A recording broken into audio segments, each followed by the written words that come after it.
Ya, selamat pagi, selamat siang, selamat sore untuk saudara sekalian dimanapun saudara berada. Ya, kita bersyukur Tuhan sudah pimpin Camp Protumia sampai hari yang terakhir ini. Nah, hari ini saya akan membawakan satu topik mengenai hukum alam dan penderitaan. Ya, apakah ada di antara saudara yang ikut kemarin di sesi saya? Mestinya ini sama ya. Ini memang tujuan Kapitas Selecta supaya saudara bisa memilih beberapa topik begitu kan ya. Nah, saya akan membawakan hal yang sama. Nah, semoga ini saudara bukan yang kemarin ikut begitu ya. Tapi kalau sudah ikut kemarin pun tidak apa, ya bisa memperdalam hari ini. Apakah slide saya sudah terlihat? Sudah, Pak. Sudah ya. Ya. Nah, saudara bicara mengenai pandemi ya, pandemi COVID-19, mungkin ketika orang mengalami hal yang mengejutkan seperti ini, pandemi, ada yang mungkin menolak, ya menyangkal, mengatakan ini konspirasi, atau malah jadi tidak mau minum obat, ya tidak mau vaksin, ada yang termakan hoax, termakan konspirasi, dan kita juga mungkin pernah mendengar orang mengatakan harus dengar dari ahlinya begitu ya, tapi juga kita tahu ada dokter mungkin yang menyampaikan hoax yang tidak benar. Nah, apapun itu, kita memang mesti melihat ya bahwa ini memang terjadi, begitu virus itu ada, dan kita perlu berhati-hati, kita perlu menjaga protokol kesehatan, kita perlu vaksin, kita perlu minum obat kalau kita terinfeksi virus ini. Ini ada beberapa kartun yang menarik, kalau saya perhatikan, bahkan sampai digambarkan kartun ini Allah sendiri, begitu ya, Tuhan sendiri yang mengatakan kepada manusia ya harus pakai masker begitu. Atau Tuhan sendiri menjaga protokol kesehatan begitu ya. Jadi ini baik orang beragama maupun orang tidak beragama, ya semuanya bisa termakan hoax begitu ya, bisa menjadi abai, menyangkal, sehingga ada kartun-kartun seperti ini begitu. Nah, ini di tanah air kita sendiri juga ada kasus-kasus hoax begitu yang membuat orang akhirnya termakan isu dan tidak mau vaksin atau bahkan tidak berobat sampai akhirnya meninggal mungkin. Nah, Bapak sekalian, di tengah-tengah situasi yang seperti ini kita memang mau kembali melihat bagaimana penderitaan ya dilihat dari perspektif science begitu ya. Saya memang bukan seorang scientist, tapi saya ingin mengajak kita melihat apa yang bisa kita lihat hubungannya antara apa kata firman Tuhan juga dengan apa kata science begitu, dan bagaimana kita bisa membangun satu pemahaman yang tepat terhadap penderitaan dan bagaimana kita bisa bersikap. Nanti Bapak sekarang bicara mengenai hukum alam dan penderitaan ya topik kita, maka saya ingin kita melihatnya pertama dari hukum alam terlebih dahulu. Hukum alam di sini bukan natural law dalam pengertian hukum moral ya, tetapi hukum alam dalam pengertian di dalam dunia ciptaan ya. Ada hukum-hukum fisika, gravitasi, hukum elektromagnet, hukum entropi dan sebagainya. Ada pola dan keteraturan di alam semesta yang manusia amati, yang para ilmuwan amati, sehingga kita bisa mengembangkan sains ya, dari sesuatu yang teratur itu, sesuatu yang berulang, pola-pola itu berkembanglah ilmu pengetahuan. Nah, apa kata Alkitab mengenai hukum alam ini? Paling tidak ada 4 hal. Yang pertama, hukum alam adalah ketetapan Allah yang tidak berubah. Ya, baik sebelum kejatuhan manusia maupun sesudah kejatuhan manusia ke dalam dosa, hukum alam mestinya tidak berubah begitu. Ya, dulu sebelum Adam dan Hawa jatuh ke dalam dosa, ya gravitasi juga ada begitu ya. Matahari terbit dari timur, nggak pernah matahari terbit dari utara atau dari selatan, lalu setelah jatuh ke dalam dosa jadi berubah, jadi kacau. Mestinya sama ya, hukum alam baik sebelum kejatuhan maupun sesudah kejatuhan, dan itu memperlihatkan kesetiaan Allah, kemuliaan dan hikmat Allah, dan kasih karunia Allah begitu. Kita akan melihat beberapa bagian firman Tuhan. Pertama, kalau Bapak Ibu perhatikan dari Kejadian 8 ayat 22, ini firman Tuhan kepada Nuh sesudah peristiwa air bah. Allah berkata, selama bumi masih ada, akan berhenti-henti musim menabur dan menuai, dingin dan panas, kemarau dan hujan, siang dan malam. Ya, ada satu pola keteraturan yang terus ada dan takkan berhenti. Kedua, kita melihat dari Mazmur 148, di situ juga pemazmur berkata, ya, baiklah semua makhluk memuji nama Tuhan, sebab Dia memberi perintah maka semuanya tercipta. Dia mendirikan semuanya untuk seterusnya dan selamanya, dan memberi ketetapan yang tidak dapat dilanggar.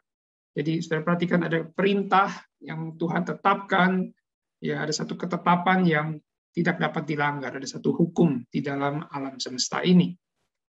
Dan itu memperlihatkan kesetiaan Allah. Ya, di dalam Yeremia 33, di situ ketika Yeremia menyampaikan firman Tuhan berkaitan dengan perjanjian Allah dengan umatnya, secara khusus perjanjian baru melalui keturunan Daud, di situ Tuhan mengkaitkannya atau membandingkannya dengan hukum alam atau ketetapan Tuhan di alam semesta. Begitu. Jika aku tidak menetapkan perjanjianku dengan siang dan malam dan aturan langit dan bumi, maka juga aku pasti akan menolak keturunan Yakub dan hambaku Daud, dan seterusnya. Jadi saudara, dengan kata Tuhan mau mengatakan sepasti matahari terbit ya di siang hari dan bulan terbit di malam hari, begitu.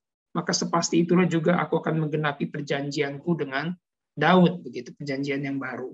Nah, saudara, itu kita bisa melihat bahwa hukum alam memperlihatkan kesetiaan Allah kepada manusia, dan secara khusus kepada umatnya, gitu.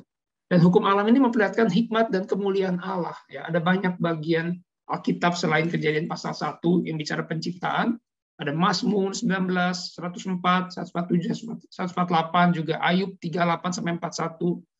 Bapak bisa melihat di situ para penulis Alkitab menggambarkan alam semesta ini memperlihatkan kemuliaan Allah. Ya, langit menceritakan kemuliaan Allah, cakrawala memberitakan perbuatan tangannya, begitu. Jadi itu beberapa ayat yang sering kita dengar ya, menggambarkan Allah dimuliakan, ya. Hikmat Allah dinyatakan melalui alam semesta ini. Dan yang terakhir, hukum alam ini memperlihatkan kasih karunia Allah. Kalau Bapak Saudara melihat secara khusus di Mazmur 104, ya di situ digambarkan oleh pemazmur bagaimana kebaikan Tuhan ya dinyatakan di dalam alam semesta ini, yang melalui peristiwa-peristiwa alam ketika Tuhan melepas mata air, ketika Tuhan memberi minum segala hewan-hewan di padang, ketika Tuhan membuat bumi ini kenyang dari buah pekerjaannya. Nah, itu menggambarkan kasih karunia Tuhan, bahkan makanan ya untuk manusia. Nah, saudara, ada satu orang bernama Hugh Ross ya, seorang astronom, seorang saintis ilmuwan, tapi juga seorang Kristen yang membela iman Kristen ya. Dalam konteks terhadap sains, dia pendiri dari Reason to Believe. Saudara bisa buka website Reason to Believe, RTB, dan dia di sana menulis banyak buku ya, artikel yang ingin menunjukkan ya kemuliaan Allah di alam semesta ini terkait dengan sains, begitu. Dan dia mengatakan, ini ada satu kalimat yang menurut saya ini menarik untuk kita perhatikan, bagaimana alam semesta ini atau hukum-hukum alam ini memperlihatkan kasih karunia Allah. Dia mengatakan Tuhan memberikan investasi yang begitu besar ketika dia sedang mempersiapkan alam semesta ini untuk kehadiran manusia. Jadi dibutuhkan setidaknya 9 miliar tahun untuk membentuk satu sistem planet yang stabil. Ya, pergerakan planet dengan hukum-hukum gravitasi, hukum elektromagnet, dan sebagainya, kondisi kimia dan fisik yang tepat untuk kehidupan itu disiapkan selama 9 miliar tahun, saudara. Ya, bukan juta, tapi miliar. Bahkan tambah lagi 4,5 miliar tahun untuk mempersiapkan planet bumi ini ya dengan segala keanekaragaman hayati makhluk hidup ya yang sebelum manusia, hewan-hewan, tumbuhan dan sebagainya yang memadai, yang cukup untuk nanti mendukung aktivitas peradaban manusia yang maju. Jadi total dibutuhkan sekitar 13,7 miliar tahun. Ya, Tuhan investasikan untuk mempersiapkan kehidupan manusia di bumi ini yang menurut ilmuwan hanya akan berlangsung mungkin selama beberapa puluh ribu tahun saja, begitu. Jadi untuk jangka waktu yang pendek kehidupan manusia di alam semesta, Tuhan perlu menginvestasikan berkali-kali lipat waktu. Itu menunjukkan kasih Allah kepada manusia.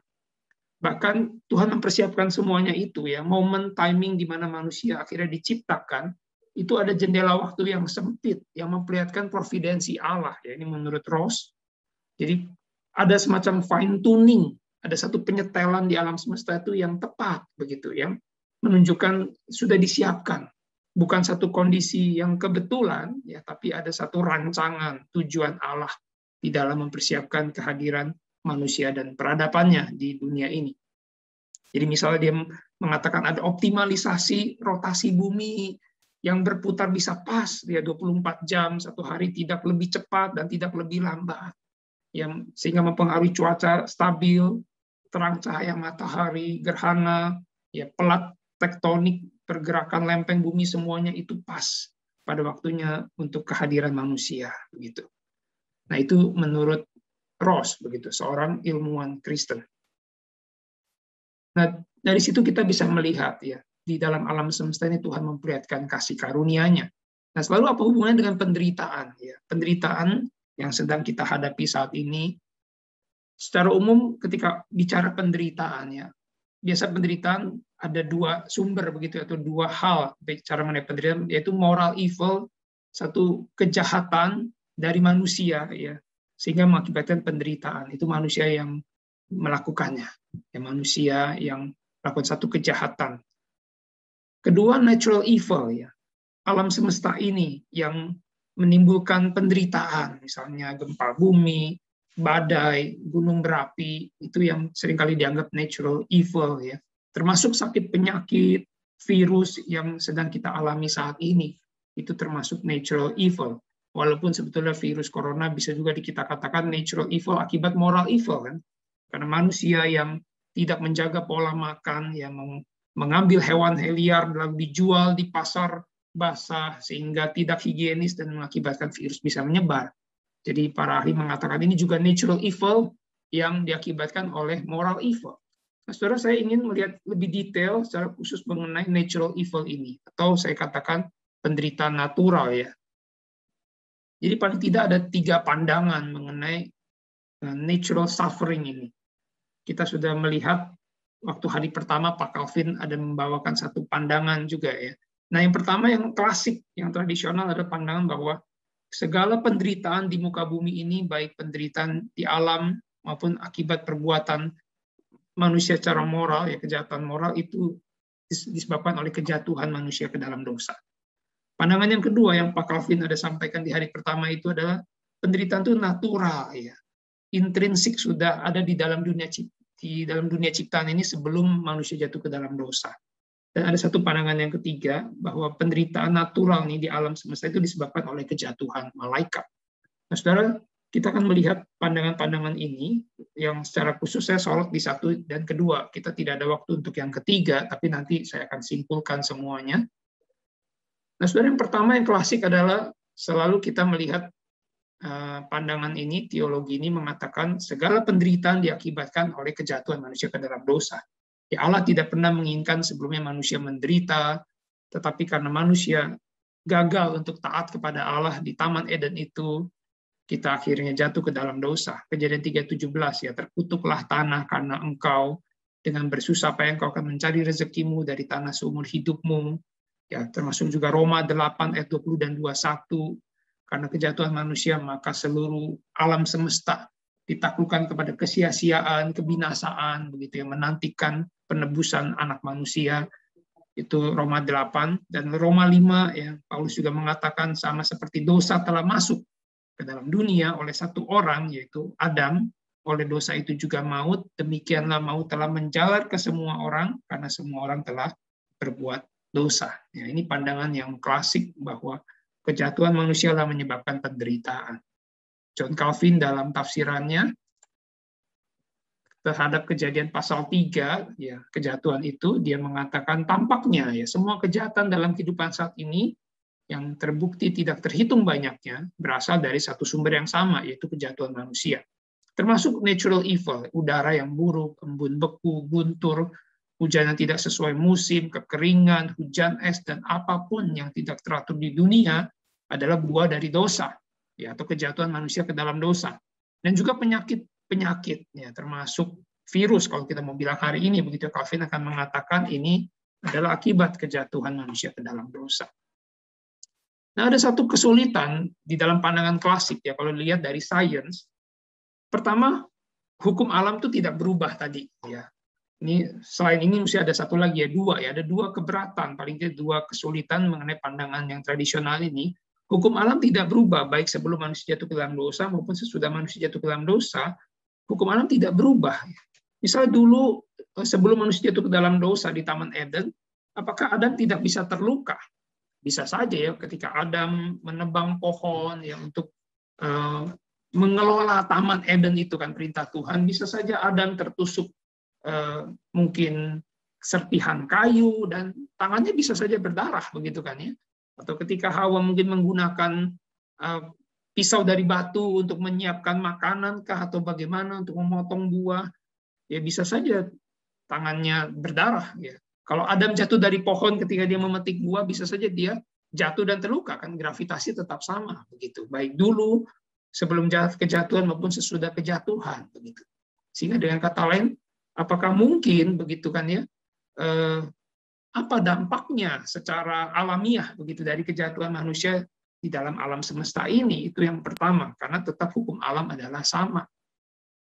Yang kedua, bicara bagaimana kejatuhan manusia yang terjadi. Terputus ya? Iya Pak, terputus Pak. Ya, sorry saya kembali lagi. Tadi sampai di mana ini? Sampai di sini ya. Bagaimana pandangan yang klasik ini bisa menjelaskan ya mengenai hukum alam yang pra kejatuhan maupun pasca kejatuhan itu sama, tetap mestinya. Dan kedua, bagaimana kejatuhan manusia itu bisa menjelaskan penderitaan yang sudah ada di dunia sebelum manusia ada.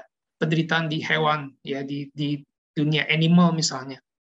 Ada karnivor yang memakan herbivor, itu kan dianggap penderitaan juga. Ya bagaimana itu bisa terjadi dan apakah mungkin kejatuhan manusia mengakibatkan penderitaan yang terjadi sebelumnya? Ada pandangan yang mengatakan itu proleptik ya, berlaku surut begitu. Ya misal William Dembski yang mempelopori intelligent design, dia mengatakan seperti itu proleptik, sama seperti Kristus, penebusan Kristus di atas kayu salib itu berlaku surut untuk orang-orang percaya di Perjanjian Lama ya. Untuk umat Allah di Perjanjian Lama juga diselamatkan karena penebusan Kristus, maka kejatuhan manusia juga berlaku surut untuk semua penderitaan yang ada sebelum manusia ada begitu. Tapi kan pandangan ini sebenarnya sulit. Kristus adalah Allah. Ya, dia melakukan penebusan di atas kayu salib dan dia berkuasa penebusannya untuk berlaku mundur untuk orang-orang yang hidup sebelum Kristus datang begitu kan.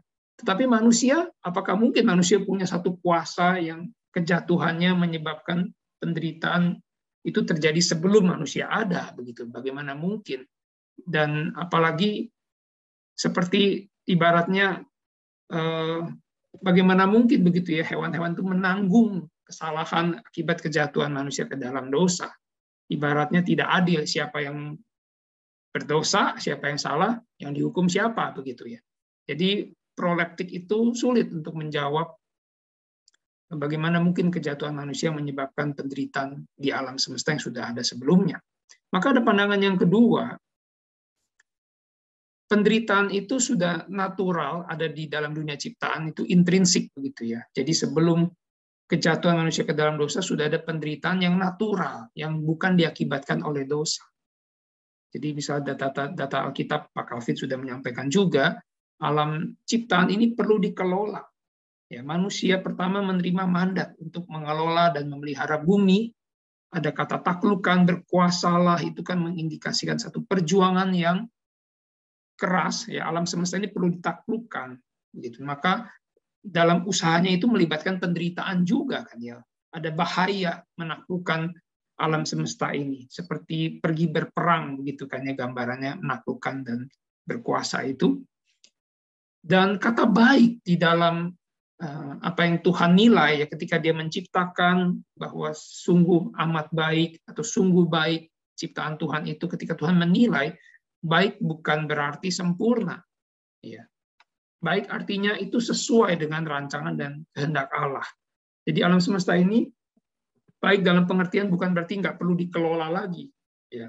Karena buktinya Tuhan memberi perintah kan kepada Adam dan Hawa untuk memelihara dan mengusahakan ciptaan begitu ya di Kejadian pasal 2 ayat 15. Maka baik itu perlu dilihat dari perspektif bagaimana kisah penciptaan di dalam kitab Kejadian ini yang Musa tulis itu untuk mengcounter begitu kan, ya, menjadi sebuah polemik terhadap pandangan Timur Dekat kuno, orang-orang Mesopotamia, Mesir dan sebagainya pada zaman itu yang menyatakan bahwa alam semesta diciptakan karena peperangan dewa.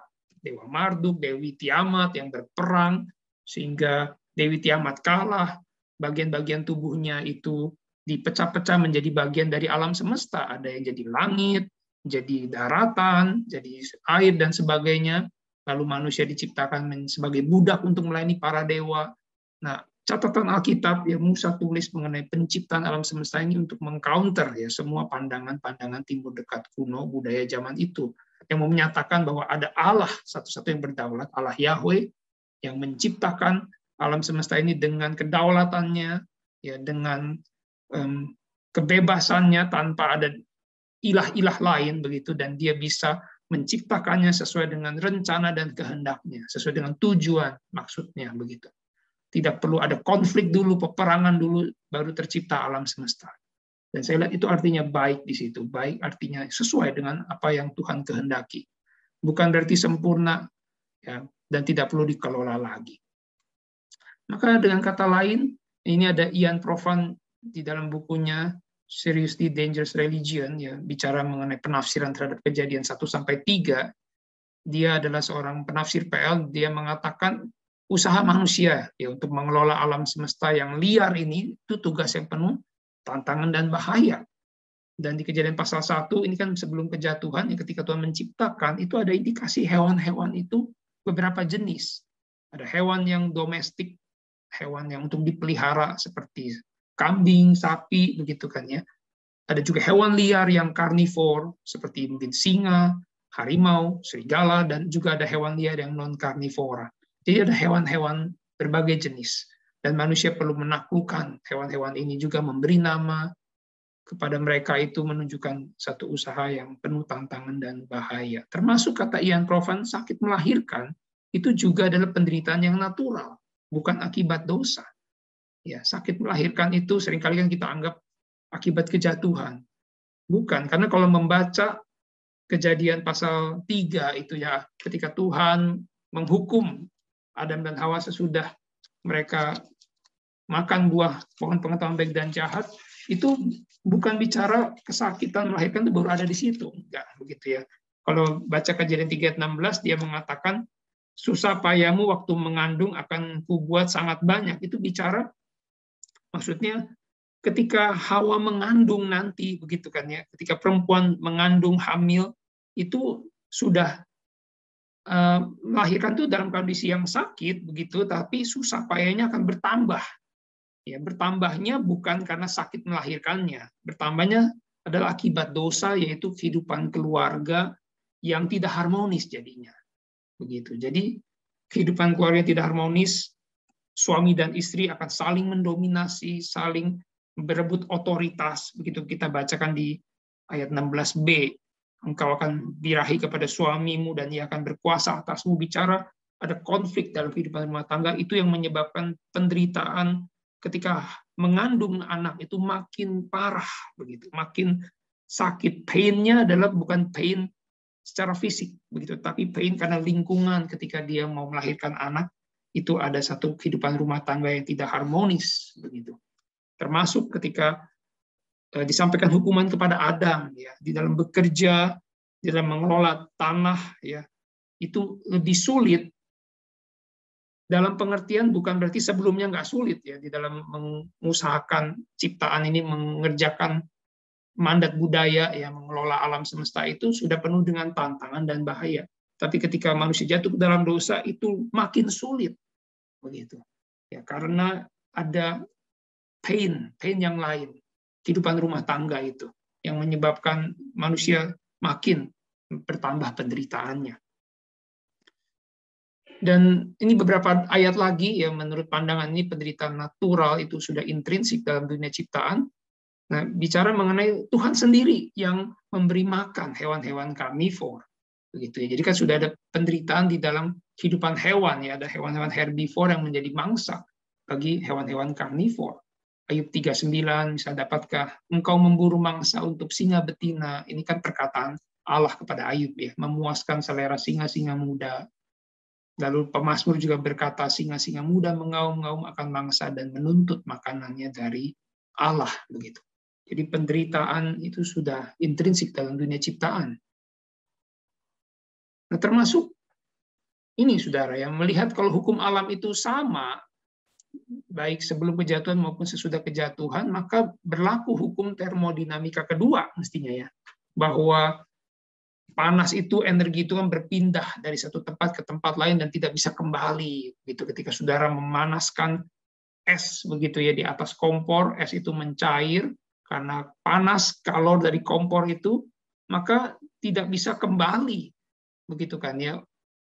Panas itu kembali ke kompor, begitu, lalu es itu jadi membeku, begitu. Untuk membekukan es itu butuh energi lagi, begitu kan. Nggak bisa kembali, nggak bisa reverse energi itu, maka itu menurut para ilmuwan akan mengakibatkan lama-lama kemerosotan, ada kerusakan ya di alam semesta ini secara alami, begitu. Karena itulah hukum alam.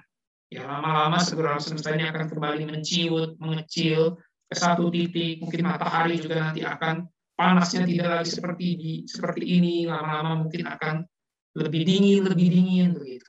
Ya, jadi pandangan ini mengatakan Roma 8 ayat 20 sampai 21 itu bicara degenerasi. Ya, ada seluruh makhluk ditaklukkan kepada kesia-siaan dan kebinasaan, itu bukan bicara akibat dosa. Bicara memang itulah natur ciptaan sebagai ciptaan yang fana. Bahkan manusia juga bisa mati secara natural sebelum menjatuhkan ke dalam dosa. Ya, karena alaminya begitu mestinya. Mungkin kita jadi bingung gitu ya, kok bisa ya sebelum ada kejatuhan manusia bisa mati? Bisa. Secara alami manusia bisa mengalami degenerasi, tapi kalau manusia masih bisa hidup ya, di hadapan Tuhan, hidup selama-lamanya, itu karena ditopang oleh pohon kehidupan. Di tengah-tengah taman itu selain pohon pengetahuan baik dan jahat juga ada pohon kehidupan. Jadi kesimpulan dari pandangannya adalah ada penderitaan di alam semesta yang bukan diakibatkan oleh dosa, tapi itu penderitaan yang natural sebagai bagian dari ciptaan yang fana, ciptaan yang terbatas. Ya, termasuk manusia. Manusia juga berada bagian dari ciptaan, diciptakan dari debu dan tanah, itu menggambarkan manusia itu sama dengan tanaman dan hewan lain yang muncul dari tanah. Begitu. Dari debu engkau diciptakan dan engkau akan kembali kepada debu. Begitu. Itu menggambarkan manusia juga bisa mengalami kematian secara natural. Lalu apa tujuannya? Kita bertanya, Tuhan menciptakan dunia dengan mengizinkan adanya penderitaan natural yang intrinsik itu. Ya, para ilmuwan dan teolog mungkin seperti Huros itu ya, ilmuwan dan juga teolog Kristen, dia akan mengatakan Tuhan menciptakan dunia dengan cara ini, ada tujuannya supaya manusia bisa mengembangkan kapasitasnya sebagai gambar Allah, untuk membentuk satu sosok manusia gambar Allah yang bisa mengelola alam semesta ini, yang menjalankan mandat budaya. Itu perlu satu proses, gitu ya. Nggak bisa instan, perlu proses dan perlu melibatkan penderitaan natural supaya manusia mengembangkan kemampuan intelektualnya, kemampuan fisiknya, ya, karakternya, bertumbuh dalam mengasihi dan menaati Allah dengan bebas, bertumbuh dalam mengasihi sesama, yaitu butuh ya, sebuah dunia di dalamnya ada penderitaan natural supaya manusia bisa belajar, supaya manusia bisa bertumbuh. Itu seperti sekolah begitu menurut mereka. Dan adanya penderitaan natural ini juga melahirkan kreativitas di alam semesta, di dalam kehidupan hewan dan tumbuhan itu bisa menghasilkan keanekaragaman hayati.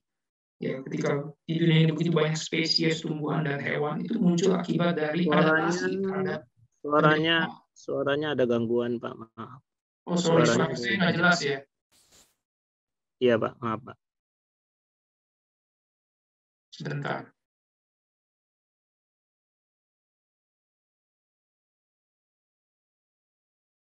Apakah sudah lebih jelas?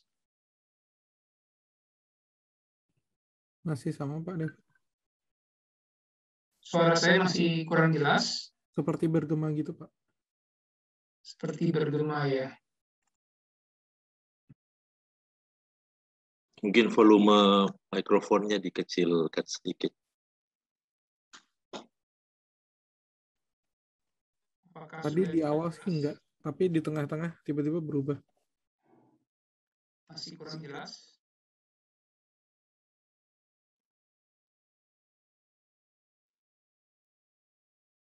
Iya. Semoga sudah cukup jelas ya. Mungkin Oke, Pak itu dimatikan Pak salah satu device-nya Pak, itunya volumenya. Itu feedback itu. Terima kasih. Feedback ya. Saya nggak pakai device lain, saya cuma pakai satu device ini. Saya pakai laptop saya sendiri aja. Oh, begitu. Iya. Sebentar ya saya lihat. Cari ini masalahnya apa ya? Atau yang akun stream saat itu ya, soalnya posisinya unmute. Iya. Apakah ini masih begini Coba cukup lagi, jelas? Masih gema Pak. Masih gema ya. Iya, ini saya sudah kecilkan volumenya. Tapi gemanya masih batas toleransi kok. Masih bisa didengar jelas.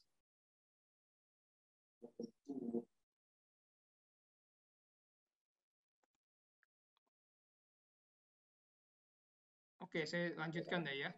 Saya lanjutkan karena waktu berjalan terus. Nah, ini udah oke Pak. Sudah oke ya? Ya. Sudah lebih baik ya? Ya. Terima kasih. Ya, saudara, jadi kalau melihat pandangan ini, mereka mengatakan termasuk yang kita anggap natural evil, gempa bumi, gunung berapi, tornado, virus, itu semua ada tujuannya, ada kebaikan yang timbul dari semua itu, ada maksud Tuhan di dalam dunia ciptaan. Ya, kenapa perlu ada gempa bumi, maksud pergeseran tektonik, perlu ada badai, itu semua untuk menjaga keseimbangan suhu di darat dan di laut, keseimbangan siklus kimiawi yang penting bagi kehidupan, keseimbangan ekosistem, curah hujan terjamin dengan cukup, dan pada akhirnya ujung-ujungnya untuk memberikan sumber makanan, nutrien bagi semua makhluk hidup. Begitu. Virus pun ada untuk mencegah bakteri sebetulnya. Ada virus pembunuh bakteri yang supaya bakteri tidak menumpuk di lautan misalnya, ya, memenuhi seluruh permukaan laut. Jadi itu semua ada keseimbangan yang sedang Tuhan kerjakan melalui semua peristiwa yang kita anggap sepertinya itu penderitaan. Tapi itu sebetulnya semua ada gejala alam dengan tujuan untuk menjamin keseimbangan dan sumber makanan yang cukup bagi semua makhluk hidup. Itu pandangan yang kedua ini. Nah, ketika manusia jatuh ke dalam dosa, menurut pandangan ini itu makin diperparah. Ya, pekerjaan manusia mengelola alam menjadi makin sulit karena dicemari oleh karakter manusia yang sudah jatuh ke dalam dosa, egois, serakah, mengakibatkan kerusakan alam dan ujung-ujungnya merugikan manusia sendiri. Manusia bersaing dalam mengeksploitasi alam, makanya bekerja mengelola tanah itu menjadi makin sulit. Manusia menyanyiakan waktu, tenaga, semua resources hanya untuk mengatasi dampak kejatuhan ke dalam dosa ini. Dan itu terjadi juga dalam kehidupan keluarga yang menjadi makin sulit. Suami istri ingin saling mendominasi. Sehingga waktu melahirkan, ya, Hawa melahirkan, perempuan melahirkan itu sakitnya itu sakit karena itu. Kehidupan keluarga yang sulit. Dan ujung-ujungnya adalah keterpisahan dengan Allah, sang sumber hidup. Ya, kematian rohani dan kematian yang kekal karena manusia nggak bisa lagi mengakses buah pohon kehidupan. Itu pandangan yang kedua. Maka kalau kita menyimpulkan, ya, pandangan yang pertama dan kedua tadi, yang pertama ini bicara sebelum kejadian 3, sebelum kejatuhan ke dalam dosa, sebelum manusia jatuh itu tidak ada yang namanya penderitaan, kematian, dan kejahatan. Baru sesudah manusia jatuh ke dalam dosa, hadirlah semua moral evil maupun natural evil. Lalu pandangan yang kedua, penderitaan natural tadi, yang mengatakan bahwa penderitaan dan kematian itu sudah ada secara natural sebagai bagian dari ciptaan Allah dengan tujuan untuk membentuk satu kehidupan yang beraneka ragam, ya, dan juga membentuk manusia menggunakan kapasitasnya sebagai gambar Allah dan juga bisa mengasihi dan taat kepada Allah dengan bebas. Lalu sesudah kejadian 3, penderitaan itu makin diperparah begitu, ya, akibat kejahatan moral manusia yang jatuh ke dalam dosa. Nah, ada satu pandangan yang ketiga, saya singgung sedikit secara cepat aja. Ini seperti mau menjembatani pendapat 1 dan kedua ini, bahwa ada kejatuhan malaikat mestinya, ya, yang harus diperhitungkan karena manusia ketika jatuh ke dalam dosa akan digoda oleh ular. Jadi ada kejatuhan malaikat atau si iblis itu, yang tadinya diperintahkan oleh Allah untuk mengelola dunia natural ini, mengelola alam semesta, tapi iblis jatuh ke dalam dosa sehingga menyebabkan hadirnya penderitaan dan kematian yang natural di dunia ini. Ya, sebelum iblis jatuh, sebelum malaikat jatuh itu tidak ada yang namanya kejahatan dan penderitaan.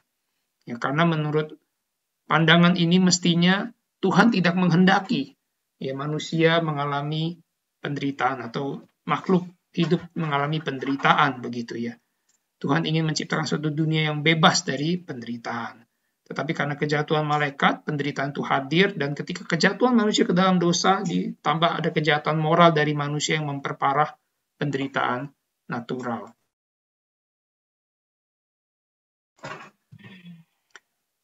Maka kita melihat apa hubungan hukum alam dan penderitaan begitu ya. Ini kita simpulkan. Pertama, pra kejatuhan, sebelum kejatuhan ke dalam dosa, ya itu kita lihat kesimpulannya hukum alam dipakai Allah ya secara intrinsik tadi untuk menghasilkan kehidupan alam yang beraneka ragam, kehidupan manusia yang taat dan mengasihi Allah dengan bebas dan mengembangkan kapasitasnya untuk menjalankan mandat budaya.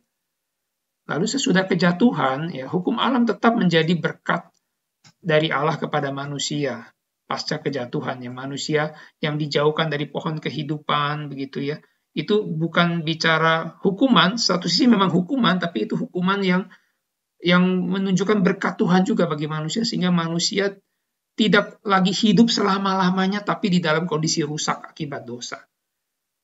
Manusia bisa mengalami kematian secara jasmani, itu adalah satu berkat terselubung, ya supaya manusia nanti tidak hidup selama-lamanya dalam kerusakan dan bisa ditebus, diselamatkan, dipulihkan. Hukum alam tetap memperlihatkan kebaikan Allah dan keindahan dalam ciptaan dan memungkinkan ya berkembangnya sains ya, karena manusia terus diberi mandat untuk menjalankan mandat budaya itu. Mazmur 147 ya, hukum alam tetap memperlihatkan kebaikan Allah dan keindahan dalam ciptaan ya. Kita sudah lihat tadi ya, Tuhan menyediakan hujan, tetap menumbuhkan rumput, memberi makanan, memberi kesejahteraan kepada semua makhluk ya, baik hewan maupun manusia. Dan pemazmur juga mengatakan kalimat yang menarik ini ya. Berbahagialah setiap orang yang takut akan Tuhan, orang saleh yang hidup menurut jalan yang ditunjukkan Tuhan, apabila engkau memakan hasil jerih payah tanganmu. Ya, meskipun sudah jatuh ke dalam dosa, ada satu jerih payah di dalam mengelola alam ini dan jerih payah di dalam mencari makan ya, tetap ada kebahagiaan ya ketika manusia bisa hidup di dalam rumah tangga, baik engkau dan istrimu begitu ya dengan anak-anakmu. Jadi tetap memperlihatkan kebaikan Tuhan ya di dalam ciptaan termasuk kepada manusia meskipun sudah jatuh ke dalam dosa, Tuhan tetap memelihara, manusia tetap bisa bekerja menghasilkan makanan bagi kehidupan keluarganya. Dan itu tetap memungkinkan manusia menjalankan mandat budaya. Kejadian 1 ayat 28 kan perintah Tuhan untuk beranak cucu memenuhi bumi dan berkuasa atas alam semesta. Dan di Kejadian pasal 9 sesudah air bah, Tuhan mengulangi lagi perintah dan mandat yang sama, beranak cucu bertambah banyak serta penuhilah bumi. Ya, jadi tetap mandat budaya diberikan, ya baik sebelum kejatuhan maupun sesudah kejatuhan manusia punya tugas yang sama. Lalu bagaimana sikap kita terhadap penderitaan yang sedang kita alami di dunia saat ini? Dari semuanya itu saya ingin mengajak kita melihat dari sikap Tuhan Yesus. Ya, ketika Tuhan Yesus diperhadapkan pada pertanyaan dari beberapa orang Galilea ya yang bertanya kenapa ya ada orang-orang Galilea tuh yang dibantai oleh Pilatus begitu kan ketika mereka sedang mempersembahkan korban pada Allah. Yesus menjawab, sangkamu orang-orang Galilea ini dosanya lebih besar daripada dosamu. Enggak, begitu kan ya. Tetapi jikalau kamu tidak bertobat, kamu semua akan binasa dengan cara demikian.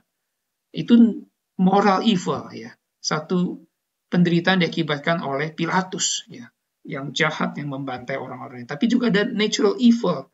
Ya, ada orang-orang di dekat kolam Siloam ya.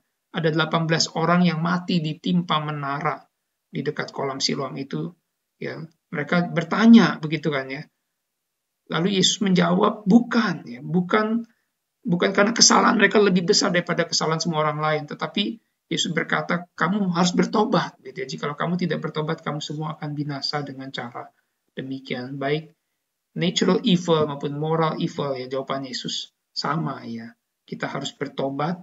Dan menurut saya bicara mengenai panggilan pertobatan di sini, selain tadi satu panggilan ya kepada kita, satu peringatan ya, hukuman kepada manusia berdosa harus bertobat, ini juga menunjukkan kasih Allah sebetulnya kepada kita manusia berdosa untuk bertobat. Maka saya simpulkan yang pertama adalah mari kita datang kepada salib Kristus.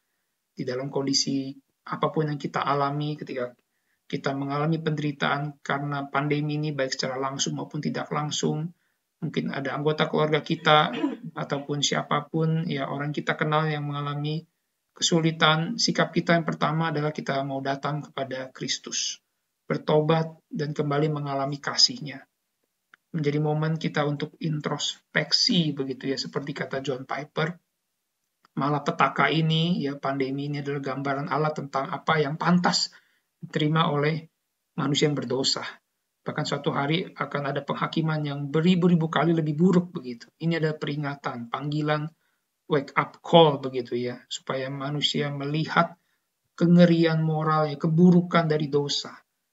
Ya, oleh karena itu Tuhan dengan penuh belas kasihan memanggil kita untuk bertobat. Itu yang pertama. Lalu yang kedua, salib itu ya, ketika kita datang pada salib kita juga diperhadapkan pada kasih Allah, bukan cuma keadilan Allah tapi juga kasih Allah di dalam Kristus.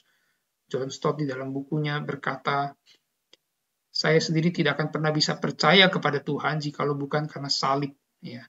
Satu-satunya Tuhan yang saya percaya adalah Tuhan di atas kayu salib, yang pernah diejek oleh Nietzsche begitu ya. Tapi ini adalah sebuah keyakinan John Stott dan juga keyakinan kita. Di dunia dengan rasa sakit yang nyata, bagaimana mungkin seseorang bisa percaya kepada Tuhan ya, yang kebal terhadap penderitaan. Dia bandingkan ketika dia berdiri di kuil patung Buddha, dia melihat sosok yang kakinya disilangkan, tangan terlipat, mata tertutup, senyum di mulutnya, tapi sepertinya lepas dari penderitaan di dunia, maka dia membandingkannya dengan kayu salibnya. Imajinasinya beralih ke sosok yang kesepian, terpelintir, tersiksa di kayu salib, paku menembus tangan dan kaki. Punggungnya terkoyak, anggota badan direnggut, alis berdarah karena tusukan duri, mulut kering, haus tak tertahankan, terjun dalam kegelapan terkutuk. Itulah Tuhan bagi saya. Ya, Tuhan yang mengesampingkan kekebalan terhadap rasa sakit, memasuki dunia darah dan daging sama seperti kita, ya, dunia air mata dan kematian. Tuhan yang menderita untuk kita. Dengan demikian penderitaan kita menjadi lebih mudah kita hadapi begitu ya di dalam terang penderitaan Kristus. Itu yang pertama sikap kita ketika kita dihadapkan pada penderitaan. Kita berjumpa dengan Kristus di atas kayu salib. Kita mau bertobat karena melihat keadilan Allah atas dosa. Yang kedua, kita juga melihat kasih Allah. Kita mau datang dan kembali dikuatkan ketika berjumpa dengan Allah yang berempati dengan kita karena dia pernah menderita sama seperti manusia.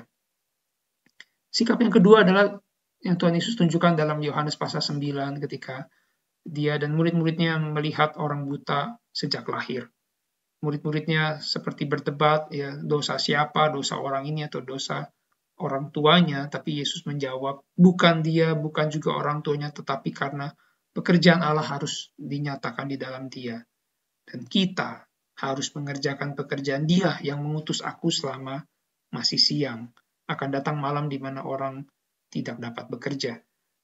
Maka Bapak Ibu sekalian dikasih Tuhan, ketika kita menghadapi pandemi ini, kita melihat betapa fananya hidup kita, begitu ya. Maka apa yang bisa kita kerjakan di dalam waktu yang masih diberikan, di dalam hidup yang masih Tuhan berikan, kalau kita masih dipercayakan hidup ini, dipercayakan pelayanan, pekerjaan, ya mari kita mengerjakan pekerjaan Tuhan, ya, mengerjakan mandat yang Tuhan berikan kepada kita, mandat budaya maupun mandat penginjilan, ya. Mari kita mengerjakannya seperti Kristus bekerja, ya. Kristus terus melayani, dihadapkan pada penderitaan, dia tidak tinggal diam, dia menyembuhkan orang-orang yang sakit. Maka panggilan kita bukanlah panggilan untuk menjadi fatalisme, ya, menerima kutukan akibat dosa itu dengan pasrah, atau menerima masalah ini seperti tak terhindarkan lalu kita diam saja begitu. Panggilan kita bukan itu, karena para penulis PL ketika sudah mencatat tadi peristiwa kejatuhan di Kejadian pasal 3 tidak berhenti sampai di situ saja lalu seperti ya udah kita pasrah saja, enggak ya. Para penulis PL tetap dipakai oleh Allah untuk mencatat begitu kehendak Allah bagi umatnya adalah bukan diam ya di hadapan dunia yang sudah jatuh dalam dosa, tetap mengusahakan keadilan, kesejahteraan bagi umat manusia sekalipun di tengah penderitaan. Panggilan di Mika pasal 6 ayat 8 begitu ya. Hai manusia, apakah yang Tuhan kehendaki begitu ya, selain berlaku adil, mencintai kesetiaan dan hidup dengan rendah hati di hadapan Tuhan begitu. Yeremia 29 ayat 7 kan juga diperintahkan kepada umat yang di dalam pembuangan untuk tetap mengusahakan kesejahteraan kota di mana mereka berada sekalipun ketika mereka menghadapi penderitaan karena pembuangan itu. Panggilannya bukanlah panggilan untuk pasrah, hanya bermuram durja dan tidak berbuat apa-apa, tetapi untuk bertindak. Dan kalau kita melihat para nabi juga menyampaikan pesan bahwa relasi dengan Tuhan itu tidak pernah berdiri sendiri. Ya, ketika umat hidup dalam ketaatan kepada Allah itu juga artinya mengasihi sesama, berbuat sesuatu untuk menolong sesama dan juga seluruh makhluk ciptaan yang lain. Jadi itu relasi yang saling terkait. Maka ketika Hosea menyampaikan satu peringatan kecaman kepada umat Israel di kerajaan utara itu, dia mengatakan, dengarlah firman Tuhan, hai orang Israel, sebab Tuhan mempunyai perkara dengan penduduk negeri ini. Ya, tidak ada kesetiaan, tidak ada kasih, tidak ada pengenalan akan Allah di negeri ini. Hanya mengutuk, berbohong, membunuh, mencuri, berzina, melakukan kekerasan dan penumpahan darah. Sebab itu negeri ini akan berkabung dan seluruh penduduknya akan merana. Juga, ya perhatikan Bapak Ibu, ada binatang-binatang di padang, burung-burung di udara, bahkan ikan di laut akan mati lenyap. Begitu ya. Kita jadi berpikir apa hubungannya ya dengan tidak ada kesetiaan kepada Allah dengan binatang-binatang, begitu ya, burung-burung, ikan-ikan. Itu semua terkait. Tidak pernah terpisah-pisah. Relasi kita dengan Tuhan, ya, ketaatan dan kasih kita kepada Tuhan harus ditunjukkan di dalam sikap mengasihi sesama, peduli dengan sesama, bahkan mengelola, mengusahakan alam semesta ini, ya, seluruh ciptaan yang lain sebagai mandat dari Tuhan. Semuanya saling terkait. Maka panggilan kita adalah menjadi penata layan atas bumi dan juga sesama kita.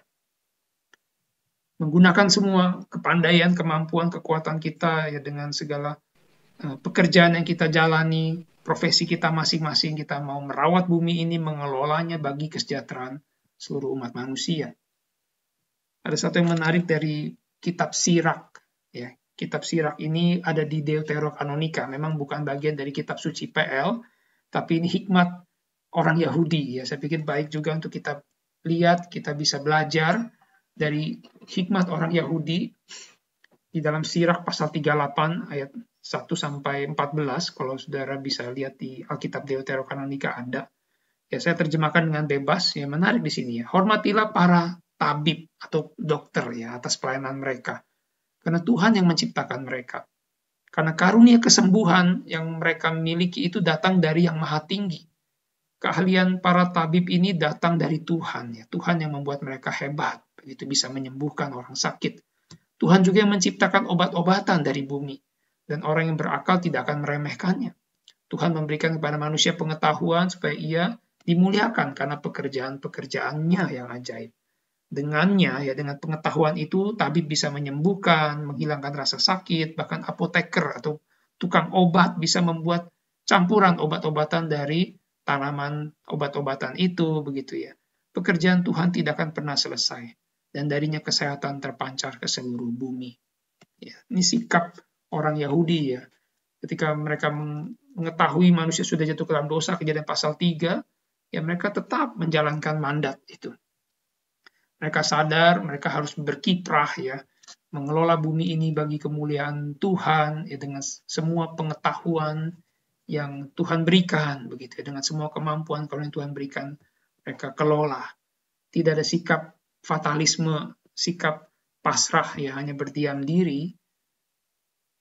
Satu contoh dari satu orang dokter ya, James Young Simpson, dia dokter ahli kandungan dari Skotlandia, dia menemukan kloroform, saudara, dia menemukan anestesi dari kloroform, dan dia coba terapkan begitu ya kepada para ibu-ibu yang melahirkan dalam kondisi yang kesakitan, ya dia coba untuk meringankan itu kesakitan itu, atau dia ketika dia melakukan bedah ya operasi kepada orang yang sakit, dia coba berikan kloroform ini untuk meringankan ya rasa sakit itu, dan dia diprotes oleh orang-orang Kristen, oleh gereja pada zaman itu, ya diprotes, kenapa harus ada anestesi? Bukankah pain itu ya, penderitaan, rasa sakit itu kan akibat dosa, ya kita harus terima. Ketika melahirkan itu sakit, ketika dibedah itu sakit misalnya, dia diprotes begitu. Ya, itu kan sikap fatalisme dari gereja, dari orang Kristen pada saat itu, menerima saja penderitaan itu dan tidak ada usaha untuk meringankan penderitaan sesama. Tapi James Young Simpson ini terus ya bekerja, terus melayani sebagai dokter, melayani orang-orang yang sakit, melayani ibu-ibu yang mau melahirkan dengan anestesinya itu, sampai pada akhirnya gereja pun mengakui begitu ya.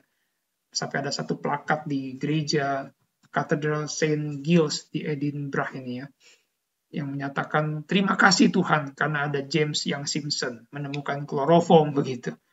Kita amazed juga ya, ada gereja menggantung ini di sana ya, plakat ini. Jadi inilah yang dikerjakan ya.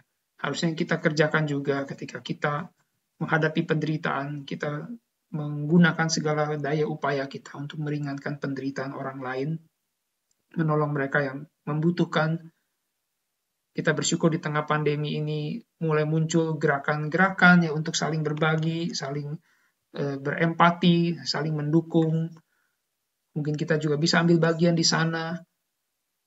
Dan masalah-masalah lain juga masih banyak ya. Selain pandemi, kita memang fokusnya kan di pandemi begitu ya, tetapi masih banyak masalah-masalah lain, masalah lingkungan hidup, ya, sampah makanan, rusaknya keanekaragaman hayati, polusi plastik, penggundulan hutan, polusi udara, bahan bakar fosil, es yang mulai mencair di kutub karena makin hari, karena aktivitas manusia yang tidak merawat bumi ini, suhu bumi makin naik, 1 derajat saja naik.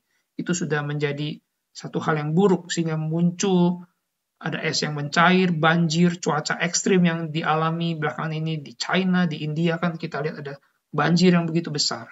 Ya karena kita tidak menjalankan tugas kita dengan baik sebagai manusia ciptaan Tuhan untuk mengelola dan memelihara bumi ini. Ada kerawanan pangan dan air. Bahkan pertanian dan peternakan juga bisa menjadi sumber kerusakan alam ya, ketika menggunakan cara-cara tertentu dalam bertani dan beternak mengakibatkan efek rumah kaca. Itu yang terjadi, saudara. Sehingga di sini muncul ya, pertanian dan peternakan justru juga menjadi masalah lingkungan hidup. Maka apa yang bisa kita lakukan begitu ya, di tengah-tengah banyaknya masalah lingkungan hidup, kita nggak bisa berdiam saja. Ini bukan hanya tugas sebagian orang ya, tapi menjadi tugas seluruh umat manusia mesti yang menerima mandat dari Tuhan. Ada banyak makanan yang tersia-siakan ini tahun 2021, 738 sekian, 738 juta ton ya. Dan dalam 1 minggu terakhir ada 5 juta ton makanan yang dibuang. Sementara ya, ini menurut data PBB ada 811 juta orang yang pergi tidur dalam kondisi perut lapar tiap malam. Ya, ada 135 juta orang di 55 negara yang mengalami food insecurity ya, mengalami kelaparan secara akut begitu, atau malnutrisi. Kalau saudara, ini ironis ya, ada kesenjangan, sementara ada orang yang membuang-buang makanan, ada orang yang begitu kelaparan.